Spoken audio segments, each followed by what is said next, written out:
ছোট ছোট বাবুদের বাবা এবং মাদেরকে বলছি, তাদের জন্য খুবই গুরুত্বপূর্ণ এই ভিডিওটি। মাত্র একটি সস্তা খাবারের নাম বলবো যেটা বাংলাদেশের সব জায়গায় পাওয়া যায় এবং লন্ডনে এটাকে আমরা সুপারফুড বলি। এই খাবারটি বাবুদের কমন 5টি বড় সমস্যার সমাধান করতে খুব ভালোভাবে কাজ করে।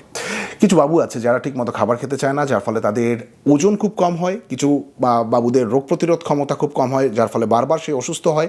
কিছু বাবুরা রয়েছে যারা খুবই দুর্বল এবং এনার্জি পায় না এবং তাদের কষা পায়খানা থাকে। মাত্র একটি সস্তা খাবারে সব কিছুর সমাধান, এবং এই সস্তা খাবারটির নাম জানার জন্য রিকোয়েস্ট করেছিলাম বাংলাদেশের জনপ্রিয় পুষ্টিবিদ নাহিদ আহমেদকে। বলেছিলাম একটা ভিডিও পাঠিয়ে যেন ডিরেক্টলি সেই খাবারটির নাম সে আমাদের দর্শকদেরকে জানায়। ভিডিওটি তিনি এই 5টি সমস্যার সমাধানের জন্য খুব ভালোভাবে কাজ করে থাকে মিষ্টি আলু।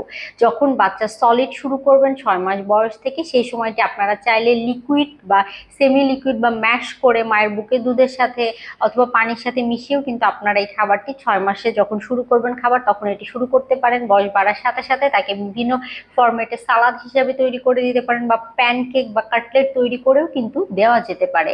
এই খাবারটি নিয়মিত বাচ্চার খাদ্য তালিকায় রাখলে বাচ্চার এনার্জি লেভেল বাড়াতে সাহায্য করবে, বাচ্চার রোগ প্রতিরোধ সমস্যা বৃদ্ধি করতে সাহায্য করবে, কম খাওয়ার ফলে যে অপুষ্টি হচ্ছে এই সমস্যা সমাধানে সাহায্য করবে, ওজন বৃদ্ধি করতে সাহায্য করবে, এবং কষা পায়খানা জনিত সমস্যা সমাধান করার ক্ষেত্রেও কিন্তু এটি খুব ভালো কাজ করে থাকে।